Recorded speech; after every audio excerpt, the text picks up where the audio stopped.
Durante los siglos XVI y XVII predominaron en España las corridas de toros caballerescas, pero hasta finales del siglo XVIII el toreo avieno contó con protagonistas de relieve. Pepeillo fue el primero en destacar como figura.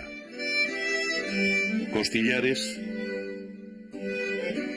Pedro Romero, el primer maestro realmente considerado como tal, y Paquiro, que fue quien ordenó la lidia, compitieron hasta la consolidación del gran torero cordobés Rafael Molina Lagartijo, a quien trataron de califa.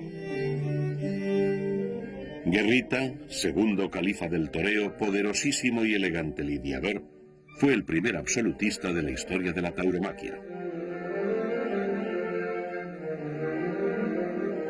Machaquito y Bombita llenaron un largo y crítico periodo de transición en el que la lidia continuó siendo una cruenta batalla.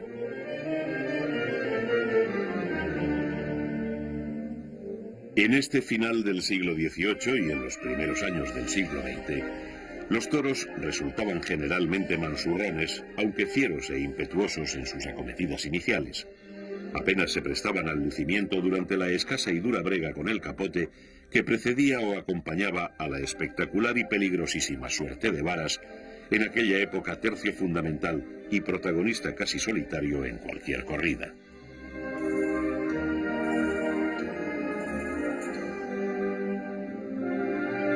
Las interesantes imágenes de archivo que presentamos, singularmente violentas, demuestran cómo los toros de entonces herían necesariamente a los muy flacos caballos de picar, desnudos de cualquier protección, y cómo los picadores solían caer quedando al descubierto con habitual frecuencia, cuando no gravemente heridos o seriamente lesionados.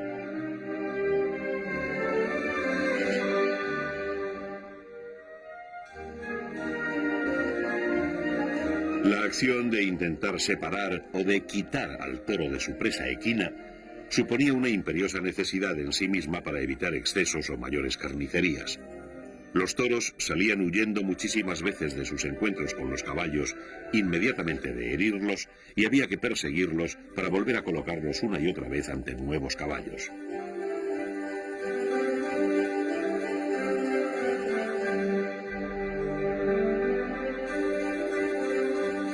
Como podemos apreciar en las imágenes ralentizadas de esta postrera labor de Bombita, siempre se muleteaba sobre las piernas y sin apenas quietud, intentando atemperar las últimas acometidas de los toros para poderlos entrar a matar con la mayor facilidad posible.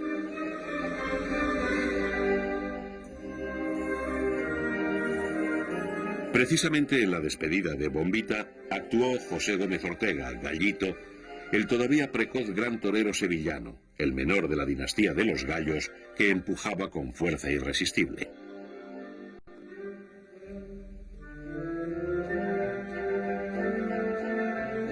Gallito, a quien más tarde se le llamó Joselito, fue con mucho el torero más importante y pletórico de cuantos habían destacado hasta llegar él a los ruedos, e incluso de los venideros.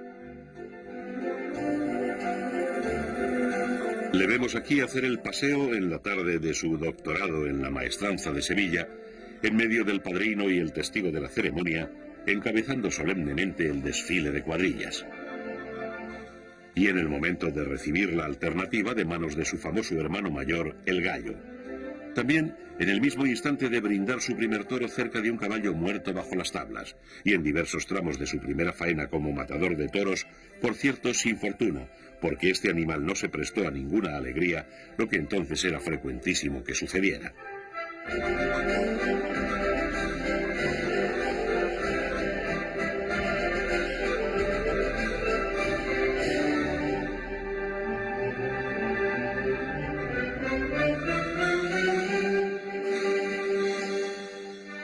Tampoco importa que Gallito fallara 2 veces en aquella ocasión al pinchar en los bajos con la espada, intentando hacer la suerte de recibir.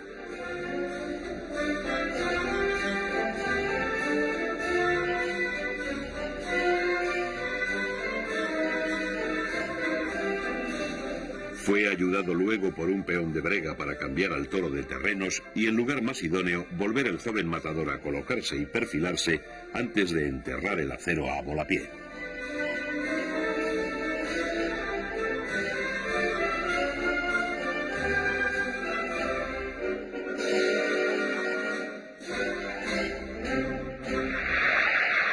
y tras ver cómo dobla a su enemigo, dando una vuelta al ruedo entre la ovación clamorosa del público. Joselito perteneció a la línea de los toreros poderosos, fundada por Guerrita, y como este fue un larguísimo dominador de todas las suertes frente a toda clase de reses. Mandó en la fiesta, se preocupó de todos sus problemas y proyectó el futuro. También en lo que se refiere al comportamiento del toro, en cuanto a que debería mejorar su condición por más bravo y dócil que los habituales entonces. Joselito prefirió actuar frente a los toros de los herederos de don Vicente Martínez, ganadero del pueblo madrileño de Colmenar Viejo, cuyas reses pastaban en esta dehesa llamada El Soto.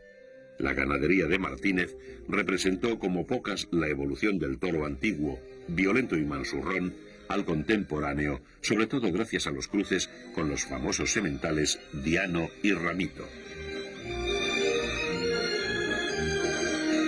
Vemos cómo se encerraba una corrida de toros de la época de Gallito y el estado actual de la famosa finca, rodeada de viejos árboles en pleno invierno.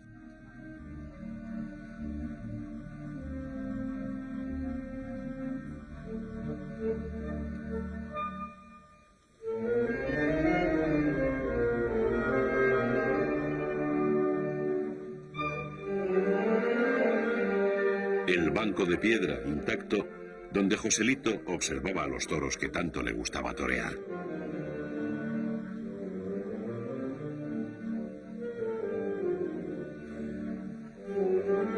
Joselito, como máxima figura, fue objeto de múltiples y espléndidos retratos y dibujos para la cartelería que recuerdan su paso por la fiesta. Le vemos ahora haciendo otro paseillo memorable en la vieja plaza de toros de Madrid, la tarde en que precisamente se encerró con 6 toros de Vicente Martínez y en la que Joselito anunció las posibilidades estéticas de una nueva tauromaquia cuando los toros se lo permitieron. Al final de esta serie de lances, en el recibo de uno de ellos, recetados de abajo arriba con las manos muy altas, podemos comprobar cómo el toro obedece al engaño y va más largo cuando Joselito le baja la mano. Así en la media verónica de remate o en el quite que realiza después con el capote cambiado por la espalda.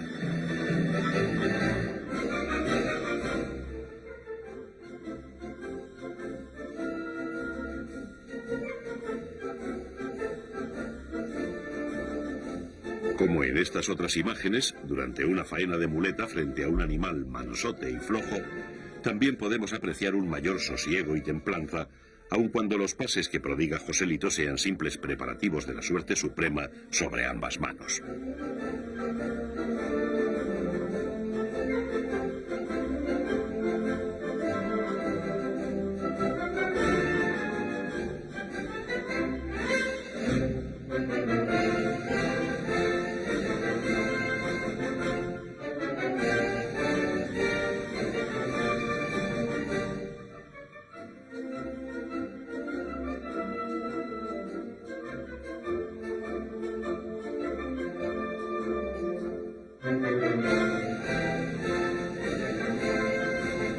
Con la habitual entonces tocadura de pitón, alarde muy celebrado, y el también frecuente molinete final antes de agarrar la estocada.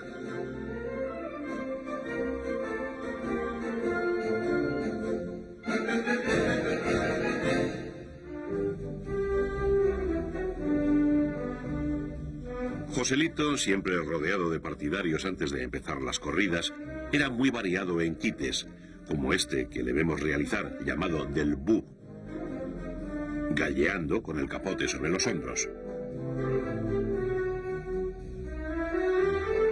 También fue magistral banderillero, suerte en la que, por hacerse sobre los pies y en movimiento, lo mismo que siempre, nos resulta bastante más cercana y parecida a la ejecución que actualmente llevan a cabo los mejores reileteros. Joselito podría haber reinado en solitario, como Guerrita, de no haber sido coetáneo de quien habría de ser su pareja y principal competidor, el trianero Juan Belmonte, el diestro más trascendental de toda la historia del toreo, gracias a su revolución técnica y artística. Hasta advenir Belmonte, y como ya hemos visto, torear consistía en esquivar las acometidas de los toros sobre las piernas con más o menos valor, habilidad y gracia. Y a la par que esto sucedía, también cambiaron los hábitos del torero fuera de la plaza. Belmonte prescindió de la coleta natural, apreciable entonces aun sin vestir de luces. También frecuentó los ambientes más encopetados de la sociedad de su época, alternó e hizo amistad con gentes de la cultura y adoptó sus costumbres, sus gestos y hasta sus modas en el vestir.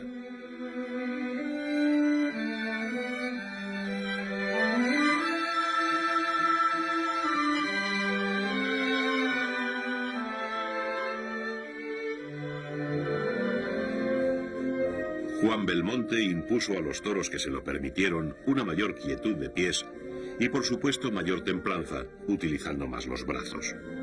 En definitiva, bastante más de espaciosidad en la realización de las suertes, por lo que aparte de ser reconocido como el fundador del toreo moderno, el toro fue evolucionando a mejor y más noble comportamiento.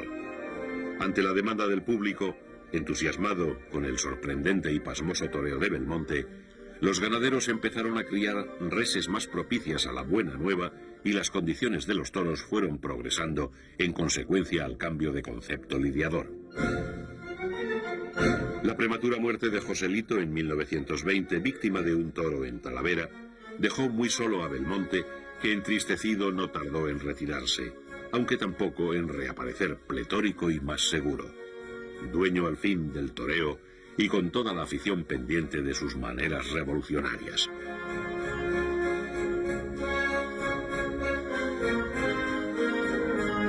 En sus últimas actuaciones continúa reinando Belmonte, aunque en medio de una importante corte de toreros influidos por su norma. De entre todos ellos sobresale el toledano Domingo Ortega, quien desde su alternativa en 1931 se reafirmó como máxima figura de una etapa posterior a la dorada de Joselito y Belmonte, denominada Época de Plata.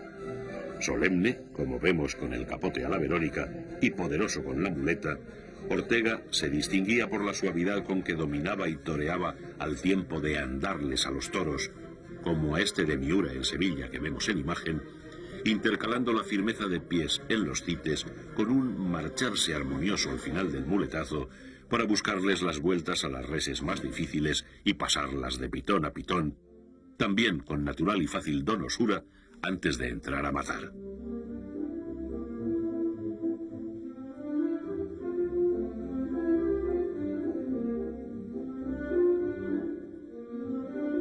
Pero Ortega y los diestros de su tiempo vieron interrumpida su profesión en 1936 por la Guerra Civil Española. Cuando regresaron a los ruedos se encontraron con otra de las más grandes figuras de la historia, Manuel Rodríguez, Manolete, que dio un paso más en la técnica de torear, lo que supuso aún mayor quietud que la descubierta por Belmonte. Manolete empezó a ligar los pases en círculo, uno cosido a otro, sin apenas moverse del sitio donde iniciaba el primero. Tanta entrega y responsabilidad le llevaron a la cúspide, pero también a la muerte, pese a haber sido acusado de torear reses disminuidas y manipuladas.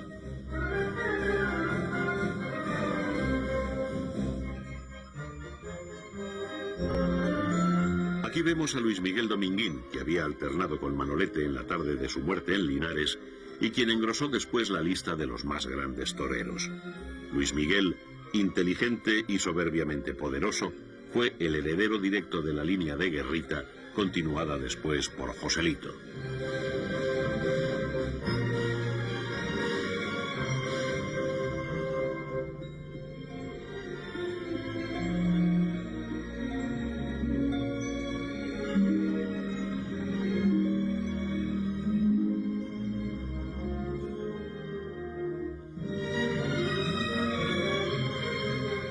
Síntesis de todos los anteriores maestros, y gracias a su descomunal valor y a su imperial y a la vez dulce y templado empaque, en los años 50 rompió en grandiosa e histórica figura el rondeño Antonio Ordóñez Araujo, verdadero y clásico partenón de la tauromaquia durante 5 lustros, que aún son referencia obligada y sirven de modelo. Pero en los 60 explota otro revolucionario que se hace el amo de la fiesta y manda con más fuerza que ningún otro mandón anterior, Manuel Benítez el Cordobés. Extraordinario fenómeno de masas, valentísimo e irresistible, sus evidentes progresos técnicos, todavía más quietud y más ligazón que hasta llegar él a los ruedos, los expresaba desde una dionisíaca e irreverente personalidad que naturalmente desató la eterna polémica que acompaña cualquier ruptura con lo clásico.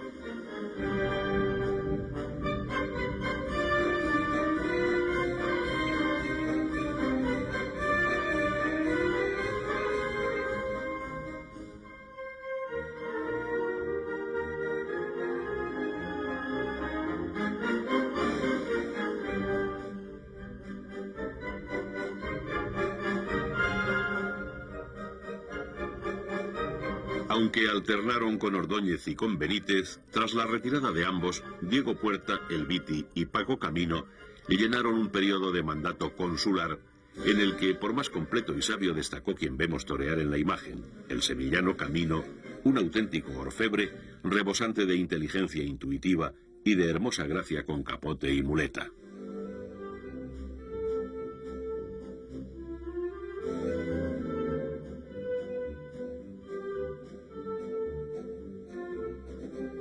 Pocos años después, la desbordante profesionalidad y el poderío de Paquirri le dieron el cetro del toreo entre un nutrido e importante grupo de más recientes figuras. Paquirri, que también murió víctima de un toro en 1984, pertenece como Luis Miguel al tronco guerrista de los lidiadores en el más amplio sentido de la palabra. Y fue un gran matador, como podemos comprobar en esta imponente estocada la tarde que se consagró en las Ventas de Madrid frente a dos bravísimos ejemplares de Torre Estrella en 1979. Y el último revolucionario, el sanluqueño Paco Ojeda, que entre 1983 y 1990 rizó el rizo de la quietud y del temple, ahondando más si cabe en lo conseguido por Belmonte, Manolete y el Cordobés, aunque no de forma tan persistente como aquellos, ni con tan notoria trascendencia.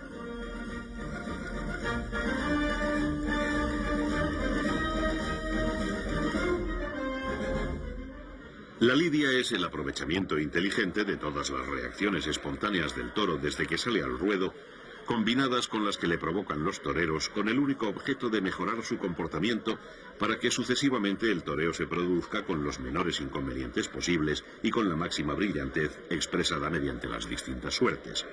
De ahí que los lidiadores deban observar primero las reacciones de los toros al aparecer por chiqueros, ver si llegan alegres a los burladeros desde donde se les llama, si rematan en tablas con ímpetu o desganados, o si no acuden ni muestran celo alguno, se detienen o emplazan distraídos, o se defienden y se quedan cortos.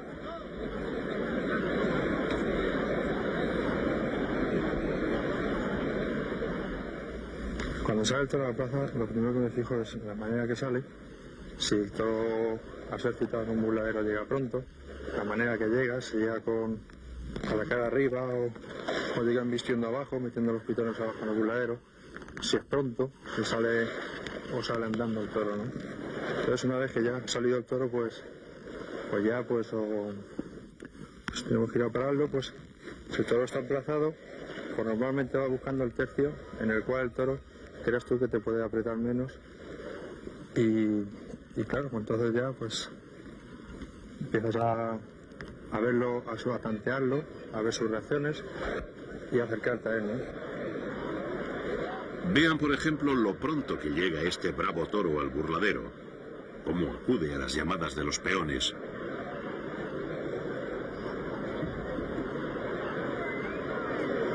O cómo este otro no hace lo mismo. No alcanza aquello que se le muestra porque anda a su aire, ajeno a lo que ve, desinteresado y sin querer pelea.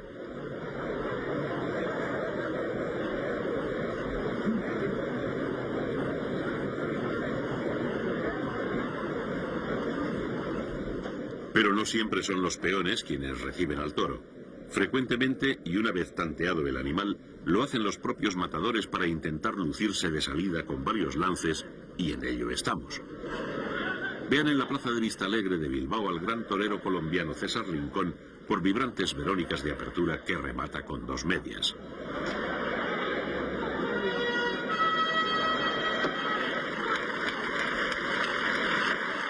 Y al portugués Víctor Méndez, también por Verónicas, que cose a chicuelinas y a una vistosa serpentina frente a un violento y encastado toro de Buendía en la plaza de Santander.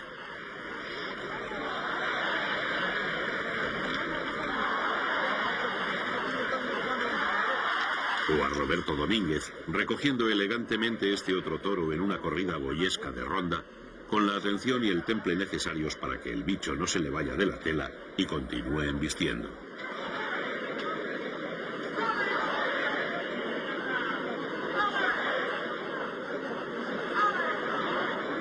Y a Julito Aparicio, en otra boyesca en el mismo e histórico ruedo rondeño, recibiendo a un toro con estos lances pura fantasía, con pellizco y artística inspiración que levantaron a la gente de sus asientos. O al mejor José Ortega Cano, en Madrid, galleando por chicuelinas para llevar al toro hasta el caballo y dejarlo perfectamente colocado a una mano, con un preciosísimo recorte para que sea convenientemente picado. Y de nuevo a Roberto Domínguez, en idéntica tesitura, aunque más atento a la efectividad que al lucimiento, en el prólogo de la imprescindible suerte de varas, que sirve para ahormar y descongestionar a los toros y para que humillen más. Pero dejemos hablar a un gran picador sobre tan peliagudo e interesante tema.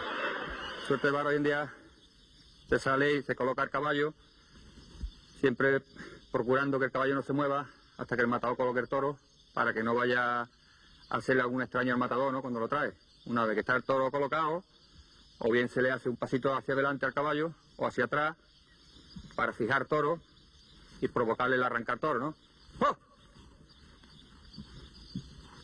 Si el toro no se arranca, se le vuelve a echar el caballo de atrás y adelante. ¡Oh! No se arranca, se le tira el palo, recoge, el caballo se le mueve el estribo para que el caballo no vaya hacia atrás, procurando nunca taparle la salida y pegarle al toro en el sitio, ¿no?, donde preferentemente se le suele hacer las cosas, hasta que el matador viene a quitarte el toro, como el matador te avisa de que no se le pegue más al toro, ¿no? Y el puyazo hay que procurar que siempre quede lo más delanterito posible, sin querer cogerlo demasiado delantero, ¿no? Y simplemente ya apoyarlo en el palo y apagarle el caballo para que el toro no termine de romperse más de lo normal, ¿no? Es el propio Saavedra quien pica a este impetuoso y fuerte animal en Madrid. Pero no todos los toros se comportan de la misma manera, ni los puyazos resultan iguales. Veamos este otro puyazo tras pronta arrancada, en el que el bicho romanea y empuja.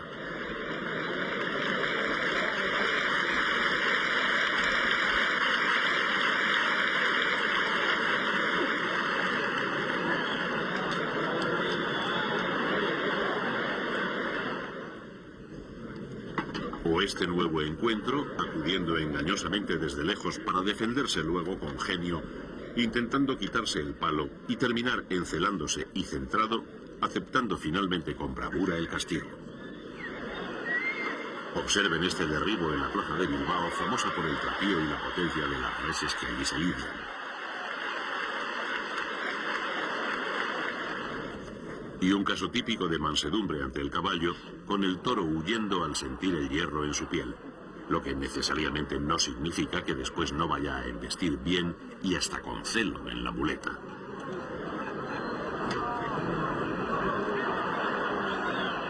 Y hoy en día de lo que se queja mucho la gente es de esto que voy a intentar hacer, que es la carioca. Le llaman la carioca, no sé por qué. Es una cosa que se le suele hacer a los toros para defender al animal, ¿no? Yo no dependo de mí mismo, yo dependo también del animal, ¿no? Yo tengo que procurar defenderlo. ¿Cómo es la forma de defenderlo? No dejando nunca que me lo lleve hacia las tablas. Entonces tengo que procurar salir hacia afuera. Otra cosa que le llaman, que hoy en día está en boca de todo, es taparle la salida a los toros. Hoy, el 90% de las ocasiones, no es el picador que tapa la salida al toro, es el toro mismo que te va empujando y el caballo por inercia rompe hacia adelante. No es que el picador lo lleve hacia adelante. El caballo, buscando su defensa, camina hacia adelante. Y eso es lo que a la gente hoy no les gusta que les hagan, ¿no? Una demostración práctica de lo que el mismo Antonio Saavedra acaba de explicar. Y otro caso similar, aunque con mayor velocidad y violencia por parte del toro. De ahí la necesidad de quitar pronto a los animales si se encelan demasiado. También si escasea la fuerza o la bravura para que no se rajen ni se acaben antes de la cuenta. La eficacia debe primar siempre sobre ringorrangos estériles. Pero en cuanto los toros se prestan y resisten, hay que lucirse, aunque sea a ráfagas, como Luis Francisco Esplá en este adorno, una vez picado y tras llevarle prendido a una mano, sacándole de su querencia a tablas. Los quites lucidos se suceden tras cada puyazo. Roberto Domínguez en la imagen lo hace por Verónicas.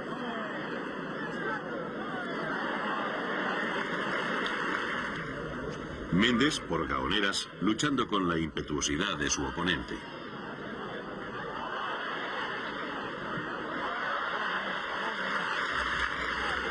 Joselito por muy garbosas chicuelinas y una vistosa serpentina para clausurar la tanda.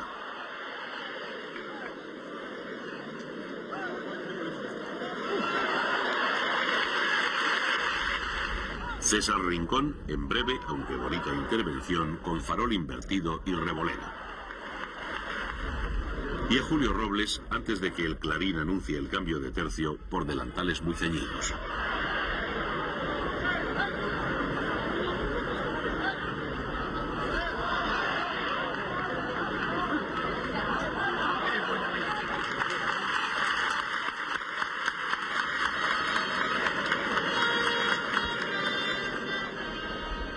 Estamos en el segundo tercio, el muy vistoso de banderillas. Mostramos primero la intervención de los peones de cuadrilla, que es lo habitual, centrándonos en un lucido par de Monaguillo de Colombia. Tras ser colocado el toro por un compañero, acude el animal hasta encontrarse con el reiletero, que clava en la misma cara, asomándose al balcón de los pitones y bien reunido. Para banderillar un toro, hombre, lo primero que hay que fijarse en los primeros lances de la lidia es pues las reacciones del animal o lo que te puede hacer en un momento dado, ¿no? Vas más o menos estudiándolo y lo principal es, bueno, colocarlo, que el compañero te lo coloque más o menos en la segunda raya de picadores, para sacarlo de sus posibles carencias, ¿no? Como puede ser la puerta de chiqueros, que es por donde sale, o los adentro, que son las tablas. Entonces voy a banderillar un toro de poder a poder. Más o menos el toro donde hemos dicho, y el banderillero un poquito más cerca del centro del ruedo, te vas dejando ver, y entonces incita al toro a que él se arranque primero. Cuando él se arranca primero, tú le vas ganando la cara hasta juntarte con él en el centro, clavar y salir lo más airoso posible de la suerte.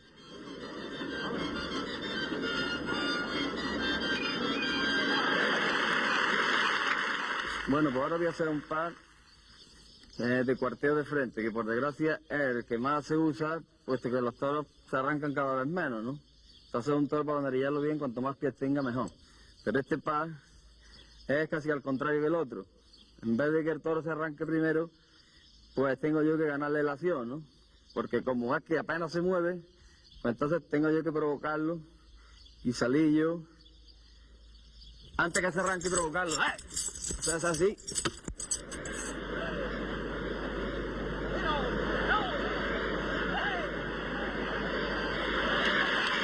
Los matadores también banderillean cuando gustan hacerlo y son especialistas.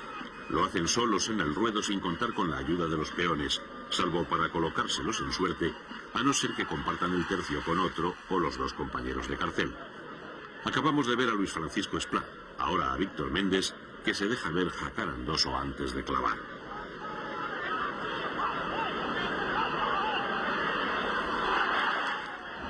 Nuevamente a Esplá, tras resolver con habilidoso giro en la cara del toro una pasada en falso.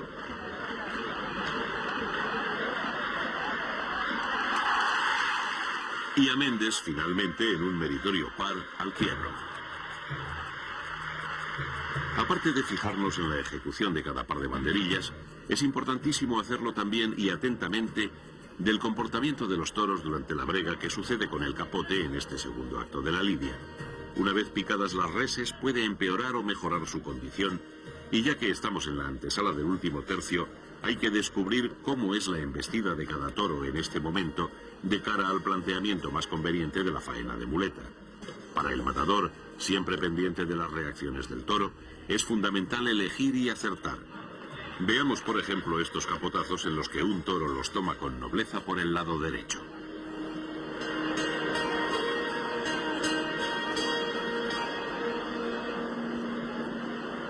Y llega el momento del brindis y el inicio de la faena de muleta.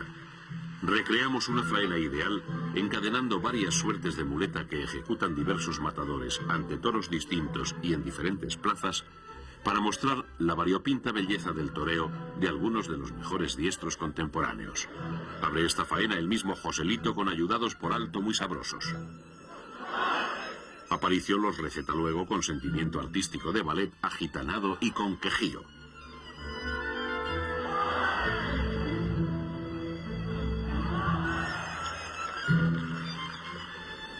Sigue Litri impertérrito por estatuarios.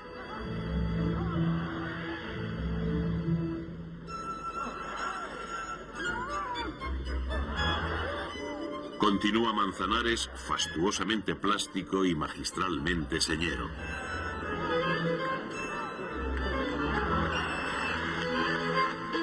Tantea Enrique Ponce con hábil e inteligente trazo, cambiándose de mano.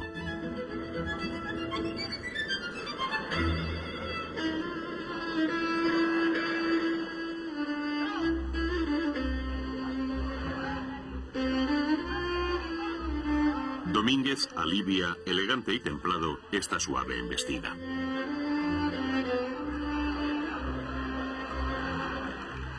Antes de que Espartaco embarque por bajo con la derecha a su enemigo. Y de que Emilio Muñoz se rompa barroco con la mano diestra. Espartaco se templa muy lentamente por redondos.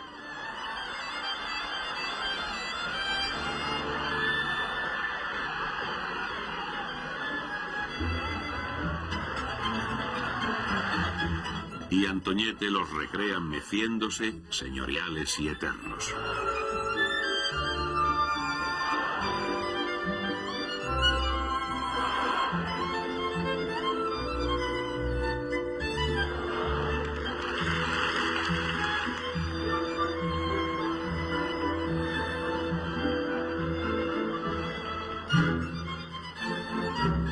Vuelve Espartaco interpretando ligados naturales con grandeza y largura.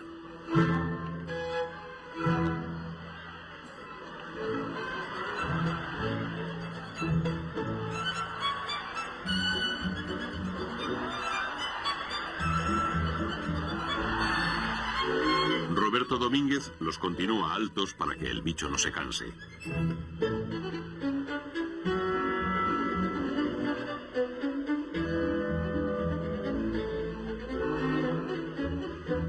Ponce los extrae con su fácil prestancia y pródiga naturalidad.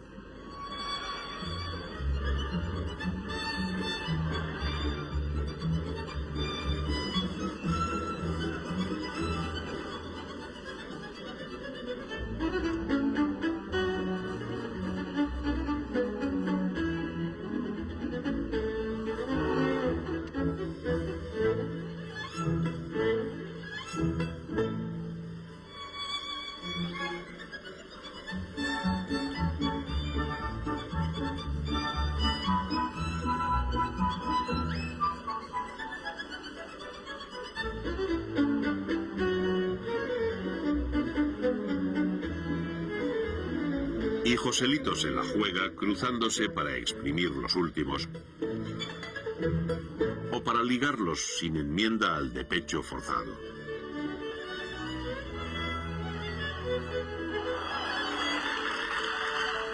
Adornos finales y garbosos de Enrique Ponce antes de la hora de la verdad.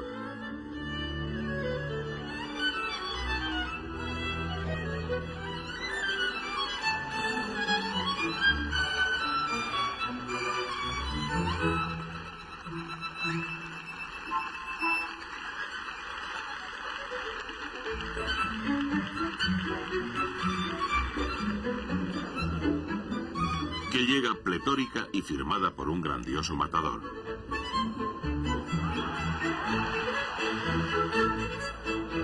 La repite Espartaco con seguridad y entrega.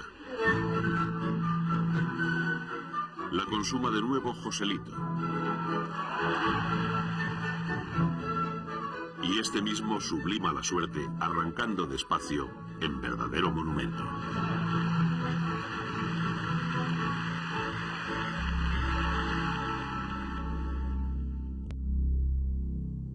Pero no todos los toros mueren en la plaza y a estoque. Algunos, muy pocos, a los más bravos y nobles, a los mejores, se les perdona la vida. Tras simular la estocada vuelven a los corrales de la plaza y si una vez curados siguen vivos, regresan al campo. La característica común que puede tener un toro que se indulte es que dure, ¿no? Yo creo que es una de las claves que tiene que tener un toro para indultarlo, que dure mucho, que dure, que sea bravo, que repita, que no se pare o se apague, sino que se mantenga en una línea o igual o ascendente, pero nunca menor. Llega un momento en estas faenas de indulto que son ese momento mágico que surge, que aquello se pone ya pues a revienta calderas y en ese momento pues es cuando uno cuando va por la espada es el dar a entender que el toro se puede indultar, ¿no?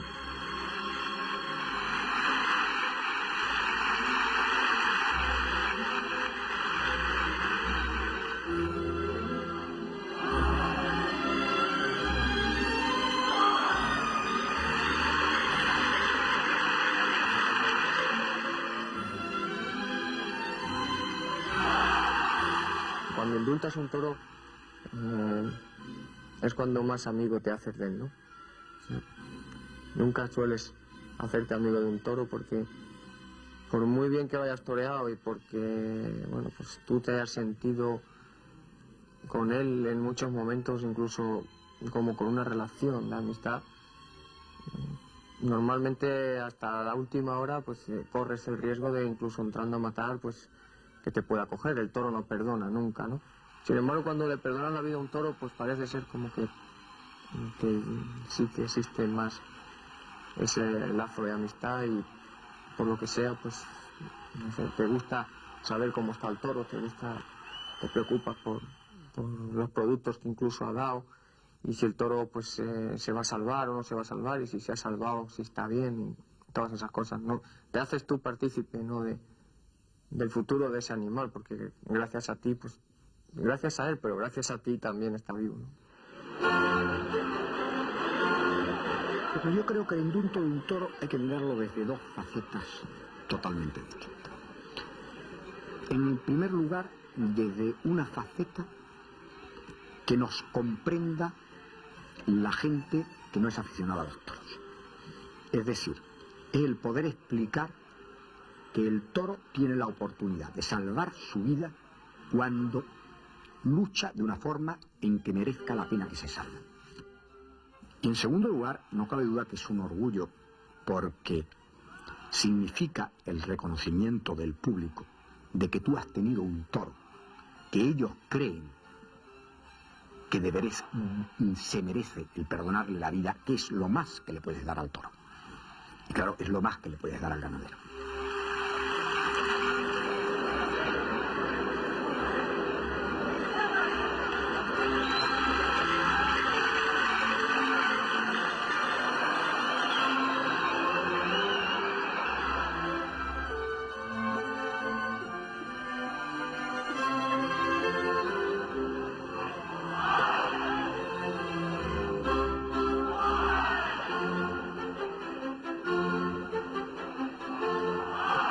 Y esta vez lo viví esa sensación del público que desde la mitad de la faena estaba pidiendo clamorosamente la vida, y ese torero que está inventando pases porque aquello todo es un clamor, y eso realmente te dice, bueno, en el fondo yo para qué soy ganadero para ver este tipo de espectáculos, para ver la fusión del entusiasmo del público con el entusiasmo del torero y con mi entusiasmo por ver un animal que ves muy pocas veces.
El toro indultado retorna desde la plaza a la dehesa donde nació, como un héroe que ha vencido sobre la muerte.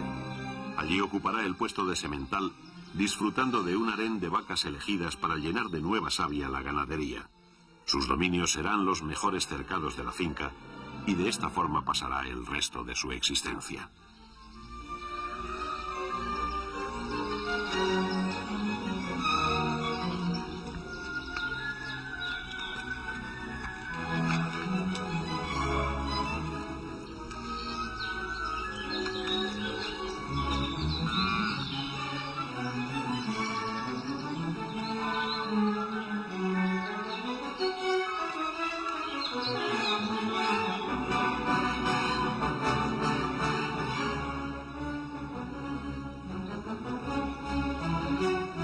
A lo largo de la historia son muy pocos los toros que han conseguido el indulto.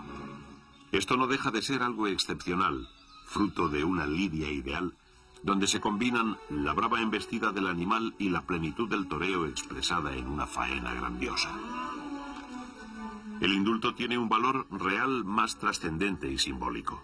Es el triunfo de la nobleza, el coraje, la fuerza y la valentía, cualidades que el toro bravo encarna como ningún otro animal y que también es capaz de transmitir a su descendencia.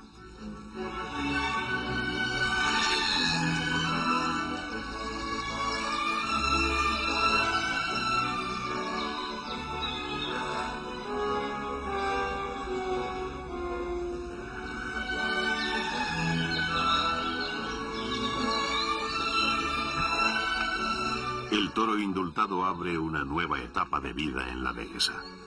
Al cabo de unos meses nacerán sus primeros becerros, que luego se convertirán en novillos y más tarde en toros.